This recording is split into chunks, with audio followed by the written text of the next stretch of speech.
Assalamualaikum warahmatullahi wabarakatuh. Alhamdulillah, hari ini bersama Ustazah Habibah, kita nak meneruskan pelajaran Tauhid untuk tahun 3. Baiklah. Pada minggu lepas, kita telah belajar berkenaan dengan pengertian Rasul dan perbezaan Nabi dan Rasul. Apakah perbezaan di antara Nabi dan Rasul? Seperti mana yang kita ketahui pada minggu lepas, Ustazah telah menerangkan bahawa Nabi ialah lelaki merdeka yang dipilih oleh Allah Subhanahu Wa Taala yang menerima wahyu untuk dirinya sahaja dan meneruskan syariat yang sedia ada.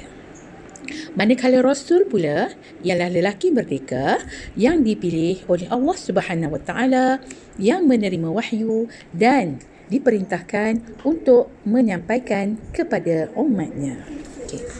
Pada minggu lepas, Ustazah telah terangkan kepada anak-anak perbezaan di antara Nabi dan Rasul. Ya, apakah perbezaan Nabi dan Rasul? Yang pertama, Nabi, tugas dan tanggungjawab Nabi ialah menerima wahyu daripada Allah Subhanahu Wa Taala, seterusnya meneruskan syariat sedia ada. Manakala tugas dan tanggungjawab Rasul ialah menerima wahyu daripada Allah Subhanahu Wa Taala, kemudian menyampaikan wahyu tersebut kepada umat manusia dan juga jin. Okey. Seperti mana yang kita ketahui, nama-nama Rasul yang disebut di dalam Al-Quran dan wajib diketahui ada 25 orang, iaitu Adam, Idris, Nuh, Hud, Saleh, Ibrahim, Lut, Ismail, Ishaq, Yaqub, Yusuf, Ayub, Syuaib, Musa, Harun, Zulkifli, Daud, Sulaiman, Ilyas, Ilyasa, Yunus, Zakaria, Yahya, Isa, wal akhirul khatimul anbiya Muhammad Al-Mustafa. Okay. Tahukah anak-anak, setiap mukallaf wajib mengenal sifat yang wajib, mustahil dan harus bagi Allah Subhanahu Wa Taala dan para rasul. Sentiasa amalkan selawat ke atas Nabi Muhammad sallallahu alaihi wasallam. Allahumma salli wa sallim ala Muhammadin wa ala ali Muhammad. Baiklah, pada minggu ini kita nak masuk kepada unit 3, iaitu Rasul Ulul Azmi. Apakah Rasul Ulul Azmi? Baiklah, di akhir pembelajaran, insya-Allah murid dapat menyatakan pengertian Rasul Ulul Azmi. Dan murid juga dapat menyenaraikan nama-nama Rasul bergelar Ulul Azmi. Baca dan faham. Assalamualaikum Ustazah. Apakah erti Rasul Ulul Azmi? Waalaikumsalam warahmatullahi. Rasul Ulul Azmi ialah rasul-rasul yang mempunyai kesabaran tinggi dalam menghadapi ujian dan cabaran. Siapakah rasul yang mendapat gelaran Ulul Azmi? Mereka ialah Nabi Nuh AS, Nabi Ibrahim AS, Nabi Musa AS, Nabi Isa AS dan Nabi Muhammad sallallahu alaihi wasallam. Kesemuanya ada 5 orang. Baca dan faham. Erti Rasul Ulul Azmi ialah Rasul yang mempunyai kesabaran tinggi dalam menghadapi ujian dan cabaran berat ketika berdakwah kepada umat Islam dan juga kaum mereka. Pernah dengar tak lagu daripada Ustaz Syamsuddin Idris? Ustazah nyanyi ya. Anak-anak, kita buat dalam versi 4 darah kan? Sekarang tengah viral kan 4 darah? Okey, kita nyanyi sama-sama. 5 rasul digelar Ulul Azmi, Nabi Muhammad, Ibrahim, Musa, Isa, Nuh, 5 rasul digelar ulul azmi, Nabi Muhammad, Ibrahim, Musa, Isa, Nuh. Tinggi kedudukan di sisi Allah kerana kesabaran yang luar biasa. Mari bertanya pada diri kita, hebatkah ujian kita berbanding baginda? 5 rasul digelar ulul azmi, Nabi Muhammad, Ibrahim, Musa, Isa, Nuh. Tinggi kedudukan di sisi Allah kerana kesabaran luar biasa. Mari bertanya pada diri kita, hebatkah ujian kita berbanding baginda? Gitu. Okey, sekarang Ustazah harap anak-anak semua dapat menyatakan atau senaraikan rasul-rasul ulul azmi dan sila senaraikan di dalam buku tulis. Okey, tulis di dalam buku tulis senarai nama-nama rasul ulul azmi. Sebelum itu, murid mestilah menulis pengertian rasul ulul azmi. Baiklah, untuk hari ini cukup sampai di sini. Ustazah harap anak-anak dapat mengulang dan mengulang agar dapat memahami apa itu rasul ulul azmi. InsyaAllah Ustazah akan beri sedikit penerangan apakah perbezaan kenapa kelima-lima rasul ini digelar sebagai ulul azmi, kerana ada cerita di sebalik gelaran ulul azmi. Okey, setakat ini dulu. Sekian, wabillahi taufiq wal hidayah. Assalamualaikum warahmatullahi wabarakatuh. Ma'assalamah wa ila liqa. Bye. Kejap. Video ni tak habis lagi tau. Ustazah nak sambung. Kenapa 5 rasul tadi digelar sebagai rasul ulul azmi? Assalamualaikum. Okey, tadi Ustazah janji Ustazah nak cerita serba sedikit kenapa kelima-lima rasul tadi disebut sebagai rasul ulul azmi. Baik, kelima-lima rasul tersebut digelar sebagai ulul azmi kerana mereka ini mempunyai ketabahan dan kesabaran yang sangat-sangat tinggi berbanding dengan nabi-nabi dan rasul yang lain. Okey, kita pergi kepada kisah yang pertama, iaitu kisah Nabi Nuh alaihi salam. Baiklah, Nabi Nuh alaihi salam merupakan seorang nabi yang paling lama berdakwah terhadap kaumnya, termasuklah isteri dan anak-anaknya. Namun begitu, Allah Subhanahu wa taala menguji keimanan, ketabahan dan kesabaran nabi. Macam mana? Dengan cara anak dan isterinya serta pengikut-pengikut yang lain tak nak ikut dia. Degil, tak nak ikut. Malah mereka menyatakan bahawa Nabi Nuh AS orang gila. Kenapa? Kerana membuat bahtera di atas puncak bukit, puncak gunung.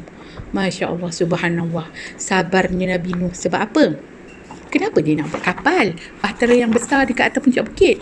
Kerana Allah Subhanahu Wa Taala yang perintahkan. Jadi dia ikut, dia taat kepada perintah Allah. Selain itu, apa yang berlaku? Allah Ta'ala turunkan satu bala bencana yang mana semua pengikut-pengikut yang benar-benar sahaja nak ikut Nabi yang berjaya selamat kerana mereka berjaya naik ke atas kapal besar iaitu bahtera yang Nabi Nuh AS cipta. Dia adalah engineer kapal yang pertama di dunia kerana dengan teknologi yang Allah Ta'ala bagi, dengan otak yang Allah Ta'ala kurniakan kepada Nabi Nuh, ilham yang dia dapat, berjaya menghasilkan sebuah bahtera yang besar. Ketika itu banjir besar berlaku.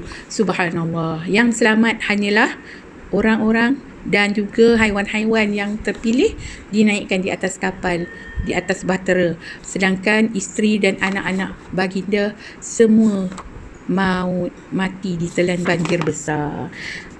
Kita tengok kepada kisah Nabi yang seterusnya, itu Nabi Ibrahim alaihissalam. Astaghfirullahalazim. Bayangkan kalau kita nak kena sembelih dengan ayah atau mak kita sendiri. Masya Allah. Tapi Nabi Ibrahim alaihissalam, dia ni Allah Ta'ala pilih kerana apa? Sabarnya dia, taatnya dia pada perintah Allah.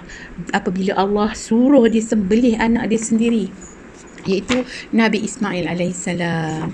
Allahu Akbar. Tabahnya dia. Dan Nabi Ismail pun sanggup, wahai ayahanda, kalau itulah perintah Allah Subhanahu Wa Taala, sembelihlah saya, tak apa, saya tak apa. Kalau kita lah dah lari kelang kabut dah, keliling kampung, keliling bandar lari, takut kena sembelih. Tetapi Nabi Ibrahim dan Nabi Ismail anaknya, alhamdulillah, mereka ini adalah orang yang diuji Allah Subhanahu Wa Taala dengan penuh kesabaran yang tinggi. Selain itu, Nabi Ibrahim AS juga mempunyai mukjizat. Mukjizat dia ialah dia tak terbakar di api. Tak terbakar di api. Yang mana, ni ada cerita dia. Kisah dia masa tu Nabi Ibrahim AS, dia dah musnahkan patung-patung berhala ni. Kemudian Raja Namrud dah marah. Apabila Raja Namrud marah, dia kata, tangkap Ibrahim, ikat dia, make it bakar dia kan. Kemudian dalam surah Al-Anbiya ayat 68 hingga 70 ada berbunyi lebih kurang macam ni. Wahai api, jadilah kau sejuk. Janganlah kau jadi panas. Sebab ni diorang ni nak memusnahkan Ibrahim. Wahai api, jadilah kau sejuk. Dan jadilah kau api yang menyelamatkan dia. Masya Allah Subhanahu Wa Taala. Akhirnya Nabi Ibrahim AS tidak terbakar dengan api yang dinyalakan oleh pengikut Raja Namrud. Itu kisah Nabi Ibrahim AS. Tinggi kan kesabaran dia. Kemudian kita tengok pula kepada Nabi Musa AS. Nabi Musa AS ni Allah Ta'ala bagi dia ujian yang besar yang mana? Dia dahlah berada di dalam masa itu di dalam pemerintahan Raja Fir'aun yang sangat kejam. Semua anak lelaki, murid pula, semua bayi lelaki yang dilahirkan ke dunia ni semua nak kena bunuh. Dengan siapa? Dengan Fir'aun. Sebab dia takut kalau ada budak lelaki yang akan membesar nanti nak menentang dia. Sebab dia dah tahu kisah Nabi Musa, tapi dia tak tahu rupanya Nabi Musa, anak angkat yang diambil oleh isteri di Asia tu, itulah Musa AS yang akan menentang dia. Dahlah duduk dalam kekejaman Fir'aun kan, tapi Allah Subhanahu Wa Taala masih memelihara dia. Selain tu Nabi Musa AS ni, dia juga ada mukjizat yang mana Allah Subhanahu Wa Taala mukjizatkan dia dengan tongkat yang boleh bertukar menjadi ular besar macam anaconda. Kemudian baginda juga mampu membelah laut ketika dikejar Fir'aun untuk membunuh baginda. Kemudian kita tengok kepada Rasul yang keempat, iaitu Nabi Isa alaihissalam. Nabi Isa AS dan ibunya Maryam, Masya Allah Subhanahu Wa Taala, betapa kuatnya mereka, tabahnya mereka, sabarnya mereka, kerana Nabi Isa AS dilahirkan dalam keadaan fitnah tanpa ayah, yang mana ibunya Maryam mengandung ketika masih suci, belum jadi isteri orang, tak pernah dinodai. Tetapi Allah Ta'ala nak uji, Allah Ta'ala nak bagi keistimewaan yang sangat tinggi, yang nak bagi kepada Nabi Isa AS, sampai Nabi Isa AS boleh cakap dari dalam perut tau.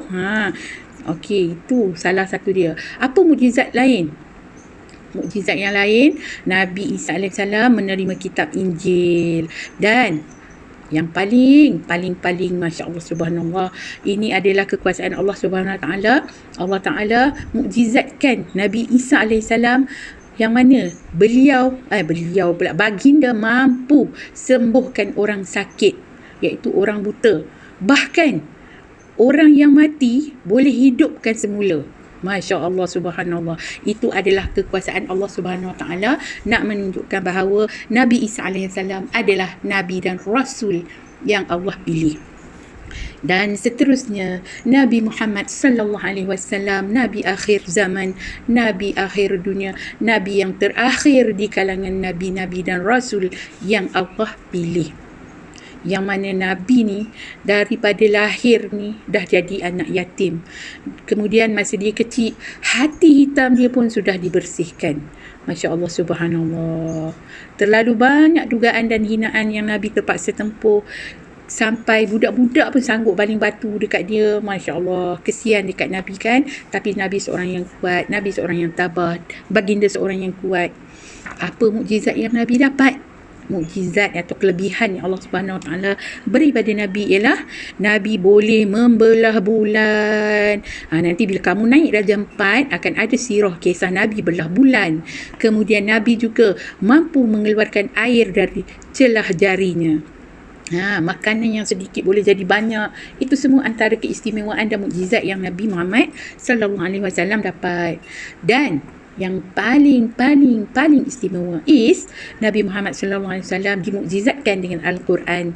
Al-Quran sebagai pedoman hidup untuk kita umat Islam sejagat, yang mana dengan Al-Quran boleh membawa kita selamat di dunia dan juga di akhirat. Itulah sedikit sebanyak kenapa 5 Rasul yang kita nyanyikan tadi mendapat gelaran Ulul Azmi. Okey anak-anak, Assalamualaikum. Bye. Harap faham. Bye.